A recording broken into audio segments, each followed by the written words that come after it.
Hai, Assalamualaikum semua. Selamat tengah hari. So, sekarang ni adalah pada pukul 2:30 sesi petang bagi FCPO. So, sekarang ni kita nak melihat kepada pergerakan FCPO untuk recent movement. Kita dah melihat di sini, dia dah mula untuk memecahkan support di sekitar sini. Dan kita melihat ada sedikit sedikit candlestick inside bar dan bullish pin dekat sini. Cuma biasanya dekat sini kena hati-hati sikit lah sebab ini berada di kawasan this one. I mean kawasan-kawasan support. Dia ada bullish inside bar. Dan juga orang cakap apa? Dia still ada pin bar. Cuma conditionnya berada di sini dan belum lagi ada movement yang justifikan ini adalah bullish. I mean bullish punya, maksudnya contoh kalau break, that one is justify lah. So far dia tak break up lagi. Yang mana sekarang ni adalah masih lagi dalam keadaan indecision. Traders masih lagi dalam, orang kata, clueless lah. Dia tak pasti sama ada nak teruskan penurunan ataupun untuk kenaikan. Baik. So we can say now sekarang ni dia dah pecahkan support, ada bullish pin.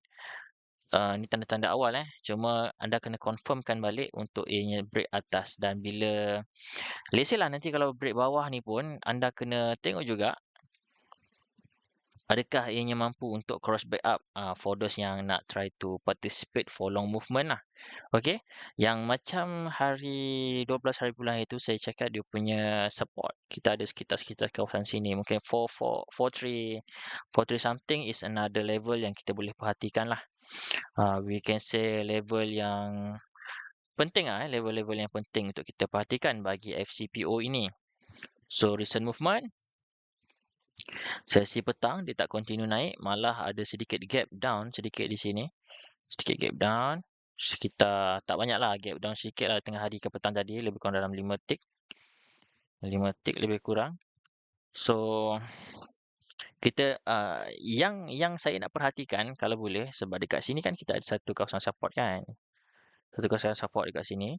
Saya kalau boleh saya nak ianya untuk sekarang ni candle ni, kalau kita lihat kepada satu candle sahaja, dekat sini nampak dia dah mula break, kemudian buyer masuk balik, buy sampai ke atas sini. Kemudian next candle. So, ianya cuba juga untuk tekan turun, lepas tu ada buat buyer naik atas, buyer naik menekankan harga untuk ke atas. So, kita kena faham candlestick tu sendiri macam mana, apa yang dia cuba sampaikan. So, sekarang ni movement semasa ianya tak berjaya, masih lagi berada dalam this box, okey.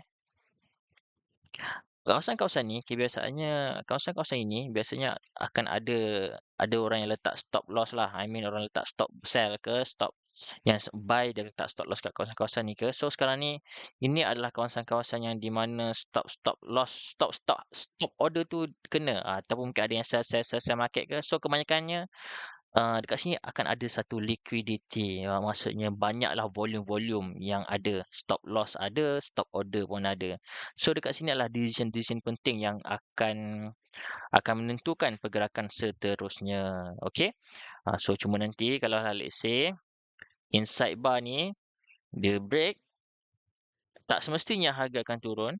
Kalau dia break kan, dia break terus break. Tapi kalau dia break naik balik ke atas, itu adalah salah satu tanda-tanda reversal sedikit lah, I can say.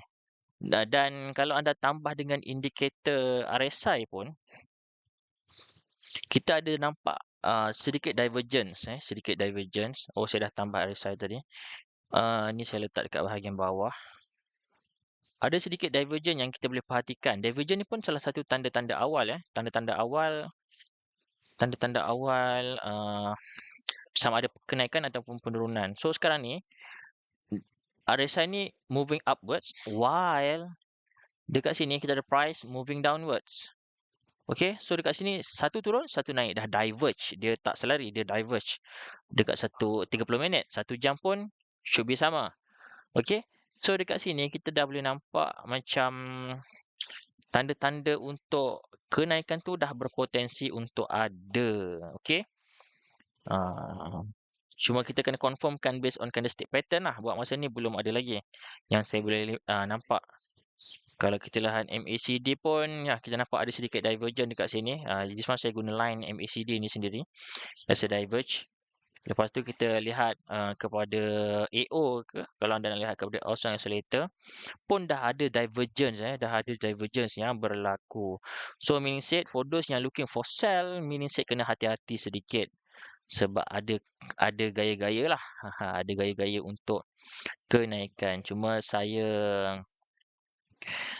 lagi suka untuk ianya cuba, sebab this one kan orang kata macam tanda awal kan. Jadi saya jangka, saya suka lagi untuk ada another confirmation. Maybe dia pecahkan untuk for those yang believe for this inside bar. Dia akan believe untuk inside bar, kalau pecah dia akan sell kan. So kita lain sikit lah. Okay, so kita kena tunggu dulu ada another second confirmation. Maybe tunggu this one level ini untuk ditest lagi sekali. Kemudian kalau ada another bullish candle nanti kemudian, barulah kita boleh buat keputusan. Cuma buat masa ni masih lagi bearish menguasai, I can say. Alright. So movement saya keep monitoring, movement pula. So saya punya feedback saya so far masih lagi keep monitoring until condition yang saya sebutkan sebelum ini. Okay, terima kasih. Semoga video ini bermanfaat. Assalamualaikum semua dan salam sejahtera.